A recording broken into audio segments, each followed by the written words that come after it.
Okay, let's... Hello, how's it going? We're back with some more Barry Town and some more Road to the World Record. We're back again. We're in April. It's been a long old time, lads.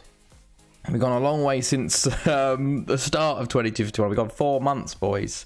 It's been got quite through quite a lot, to be completely honest with you. Got through quite a bit, so that's good. It's pretty decent. It's pretty decent. As you can see, we're sitting top of the Welsh Prem, which is very, very nice. We've had some good results, as you can see. Well, a few draws here and there, but a couple of wins. I'm sitting in my Chelsea shirt after a nice win. Not a nice win, a nice draw. I'm happy with that draw from where we were. But it should have been. I feel like we would have won that game with 11 men. So that sucks. Could have been nice to have that win under the books. But still, a draw from that position. Deserve that draw. Liverpool shit. If we hadn't got the red card, we'd had that game won easy. Realistically, we should have been 2 or 3 up by halftime anyway, because we had so many chances in that first half. Like, we were playing so well, we just didn't finish properly. Lukaku had a chance, Mount had a chance. Last ball and the last shot were a bit off for us, and we theoretically could have won that game. The way we defended in that second half, we could have won. So, it could have been a lot worse. But at the same time, you're like, what could have been, in a way. It's the red card, man. Just Anthony Taylor. I just hate Anthony Taylor, man. He absolutely hates Chelsea. Could have been at Arsenal. That's very true. To be fair, Arsenal were 2-0 down by the time the red card came in. So it's just annoying it happened literally at the edge of half time as well. But Anthony Taylor just hates us. He really does hate it. He didn't even look at the screen. He glanced at a screenshot and was like, okay, I'm off again. Ugh. But hopefully the red is rescinded. I don't know if it will be or not, because James is very, very good for us. But this one hurt. Oh, let's have a little look. What is this? Oh my good God. Yeah, that does hurt. That's a proper FMing. That is a proper FMing. My goodness. When did they score? Was it them going 1-0 up, or was it like a late equaliser by them? Because that hurts even more. Went better than I predicted. I was expecting another 8-2 versus a different Manchester club. Yeah, to be fair, it's the 10-year anniversary of it, isn't it? It's the 10-year anniversary of the 8-2. So the fact that you didn't get to that is probably a good thing. Scored on the 57th. Okay, so yeah, that you see, had 30 minutes to try and get back into it. But that really hurts. I've had quite a few number of these games like that, honestly. Let's basically, I'll take you through. How's everyone been, by the way? How's people's weekends been going?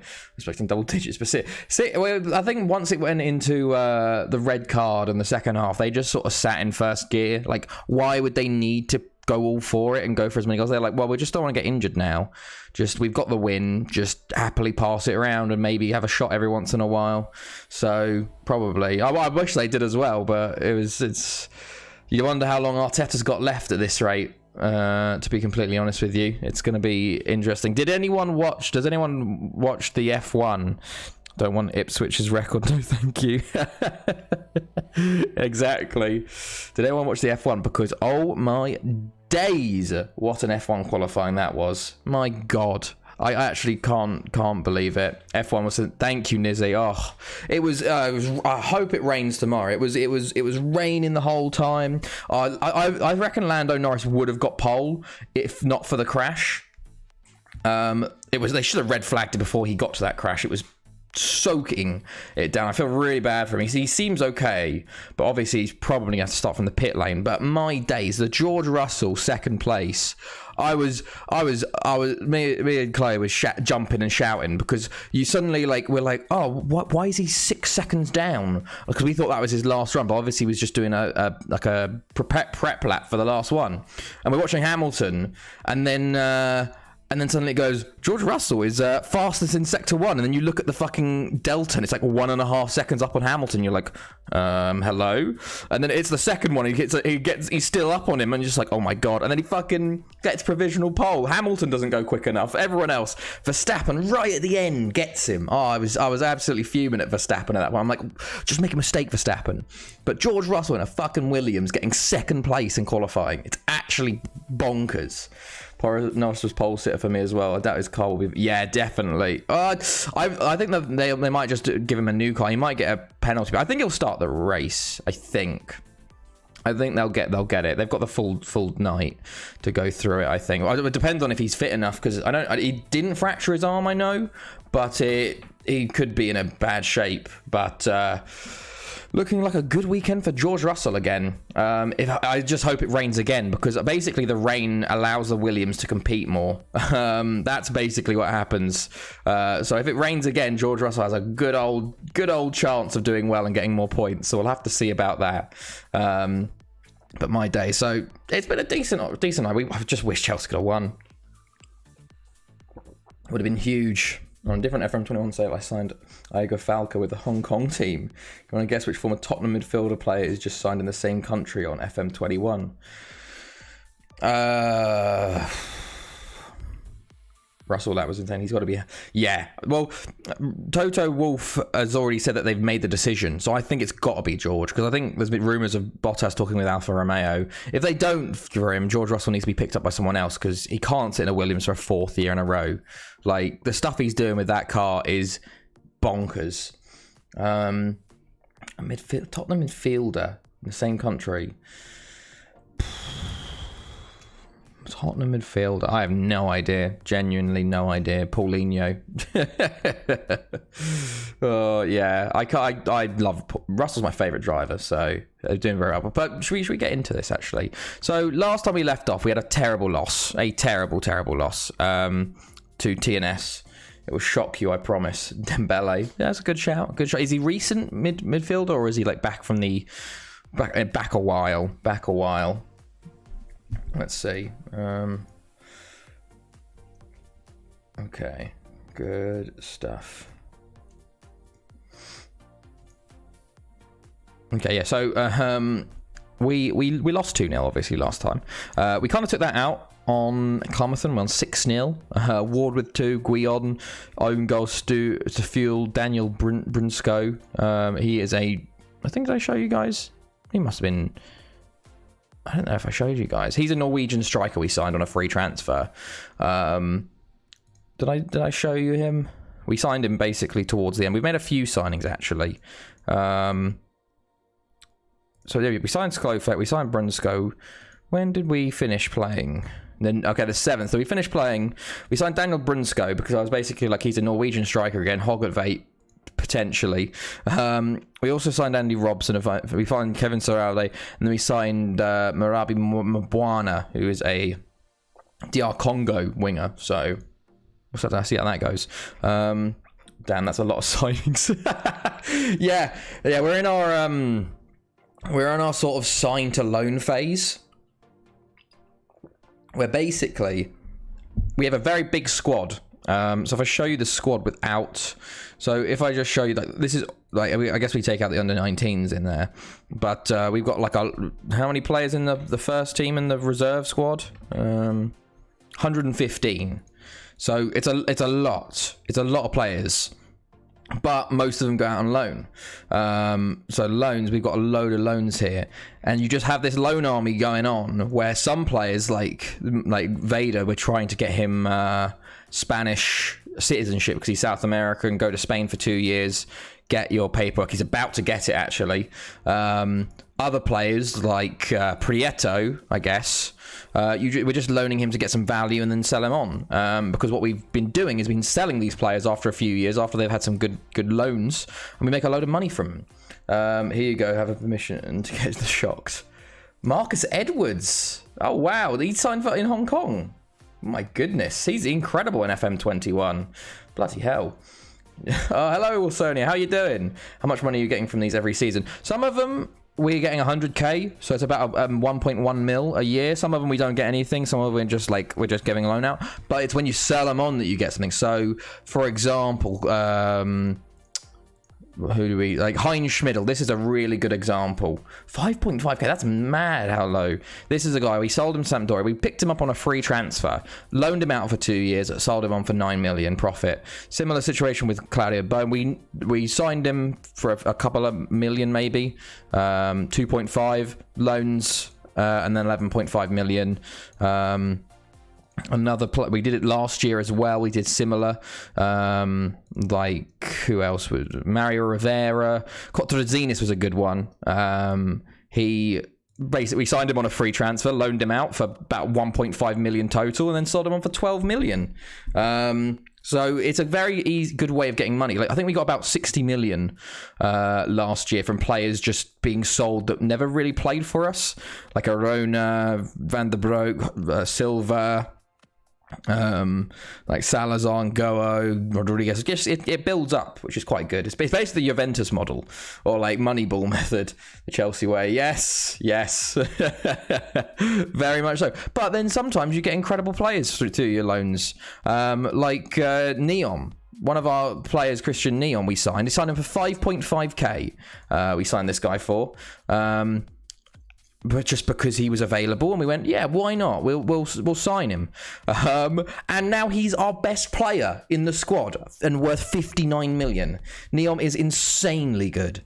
The only problem is he's not good at finishing.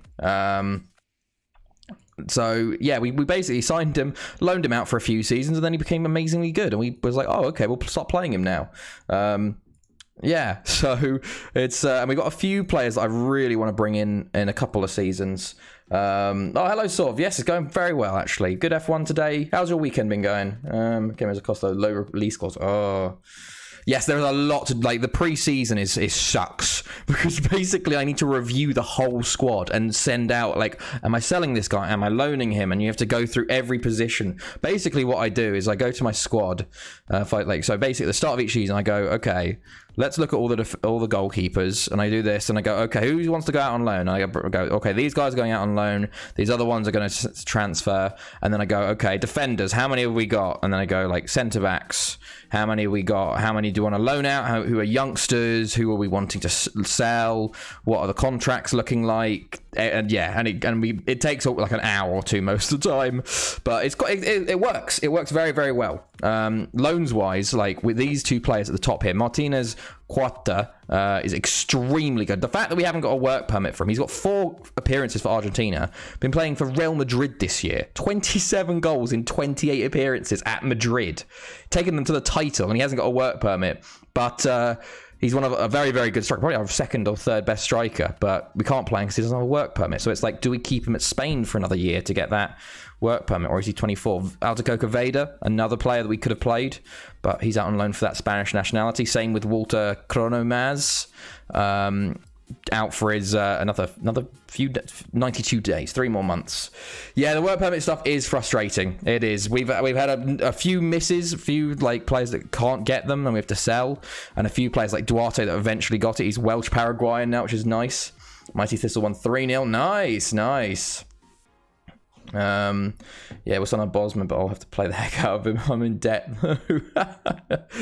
Yeah, it does suck because like Isaac Saki, this one was a bit of a weird one actually. We released him, but we signed him back again. So we signed him for 60k. He never got his work permit, and then we signed him back again, and now we're loaning him out. But now he's actually worth quite a bit for us. He's worth 10 million, so we could probably sell him on in a couple of years. I've heard of Welsh Argentinians, but Welsh Paraguayans is a new one. Exactly. Yeah, we're going to have another one, I think, in Poggers, and then we're going to have a couple of Welsh Argentinians in Castellano, Aguirre, and Vivas as well. So that'd be pretty fun. But as you can see, there's a lot of loans going on, but sometimes you find a gem in the loans. Sometimes they come through and become amazing. Got one from the academy. Yeah, we've got a couple of academy players that have done well. Cristiano is on the board for being one of our better ones. He's okay. He's Italian, Welsh. Basically, our best ones are Italian or French, and then Dominic Guillon. Where is he? Is he here? Can I see him? Is he out and available at the moment? Cristiano. Dominic Guillon, he's French, Welsh. He's a good striker. We're turning him into a complete forward. Got a good bit about him. He's been playing a bit this year, so those are the two ones that are really stood out at the moment. Also, to be fair, Legrand as well. Romain Legrand has done pretty well. He's French as well. French-Welsh. There he is, Romain Legrand. He's decent centre mid. So we've had a couple. We did have our new youth intake this year, and it's been absolutely dire. There was no one that was any good. Lewis Brooks, I think, is the best one. There's nothing really to him, honestly. Nothing really to him. There's a bit. Like, he got a couple of good stats, but nothing very inspiring, honestly. Like, Tom Baldwin, like, it's been a poor year. It's been a poor year, lads, for the youth intake. Well, we should go back. We basically... So, after our loss to TNSB, what beat... Carmarthen beat Newtown 2-0. Love to see it. Beat Aberystwyth 3-0. I did think about waiting to play this, but we played it. I was like, let's just get on with it. We beat Penybont in the Welsh Premier League Cup final, and we won 4-2. So love to see it. It's the fuel with two. McDonald and Poggers are back from injury. Gets the one. They did get 2 goals. They did score literally. We scored the second minute. They scored the fourth. But another Welsh Premier League Cup. We are absolutely starting to dominate that competition. Honestly, we've won it the past 3 years running, which is pretty decent. Mr. West, let's have a little look. I don't think he's doing... Unfortunately, I don't think Mr. West is going to amount to too much. He's probably going to be a loan to sell guy. He's 21 now. He's decent. He's been out on loan to Senna. Yeah, he's sort of just stalled in development. Never really broke through, but that happens. That happens. After the 4-2, we had a 3-0 versus Rill to finish up the first half of the season. Beat Aberystwyth in the Cup. Beat Haverfordwest 3-1 at home to start the new bit.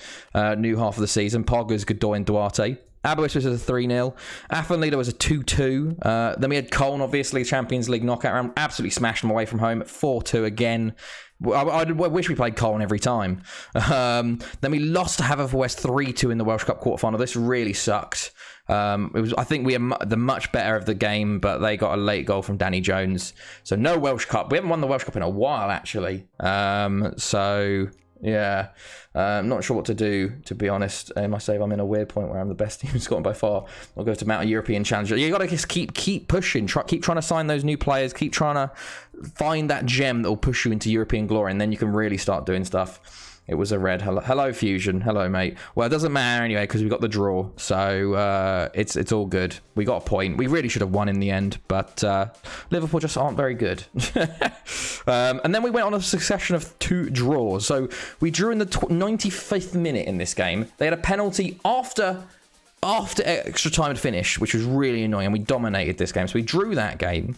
We then drew in the 87th minute versus Penybont, which really annoyed me. And then we drew versus Haverfordwest, 2 goals very early. And basically, I was like, for fuck's sake, if we had won one of them, we would have won the league. But then we finished off for Colne 3-1, and then finally we beat Aberystwyth 4-0 with a man sent off, and that was to claim the championship again. Apparently, Liverpool were terrible. Liverpool didn't play well at all. Like, even in the second half, they didn't play well. We just defended really, really well. I think Liverpool started the game well, but slowly got worse as it went on. They had a good first 10, 20. It was very, very high intensity, like back and forth in the first sort of 10, 15 minutes. And then we sort of settled into it very well. And we really should have been up by a few more.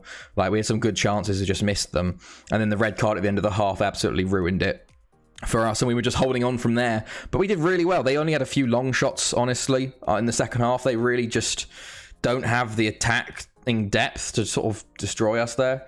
I have some of the best players I have ever had, but we just cannot challenge. Oh, that sucks, man. Where are you getting to? Are you Champions League group stages, or are you knockout rounds you're falling at? But yeah, we did win the league. Haverfordwest just yet again fell off completely. We could have won the game very, very early, honestly. Well, the season very, very early. But we just sort of didn't. Renault's highest wage in the Premier League. Their wages must be fucked. Yeah, it's terrible, their wages, man. They're really bad. Is Alex lagging? I think I might be lagging. My thing's showing pretty bad. My OBS is dropping quite a bit. I don't know why. It's all over the shop OBS. Get out of the group at first, the second, or for the third in a row. Definitely not 1 CL in 6 years lost. It's just, you got to get lucky sometimes. You got to get lucky. My bitrate is a bit all over the place. I don't know. Is anyone else thinking it's laggy? Or is it just them? Just Max? My OBS, I just hate my OBS at the moment. It really just throws itself all over the shop. Like, it's dropping frames everywhere, but I don't know why. Let's drop it down to 2,500. Me too. Okay, so it is everyone. That's annoying. That's very annoying, lads. What is my internet speed at the moment? Oh, I thought we were on a good one today, lads. I thought we were on a good one, but obviously not. What are we looking at internet speed-wise? I'm 6-1 at halftime in the league. Okay, so it's bad for everyone. So I might have to restart, lads. Yeah, my internet's gone to shit. That's why. My internet has gone to shit, boys. So I will be back in like 5-10 minutes, I assume, because McDonald's only on 20k a week. Jesus Christ, that is mad. I will be back in like 10-15 minutes whenever I can reset my internet to be good enough to actually work well. Because my down is like ridiculously low, I think. Like, I got like 3 down. Hold on, I'll try it once again if you're saying I'm okay. If it sorted itself out, maybe we can just continue. Let's try again. Hopefully it picks itself up and it was just a dip in form. Okay to me. Okay. Yeah, we're literally at 2 down. So I think it's going to be,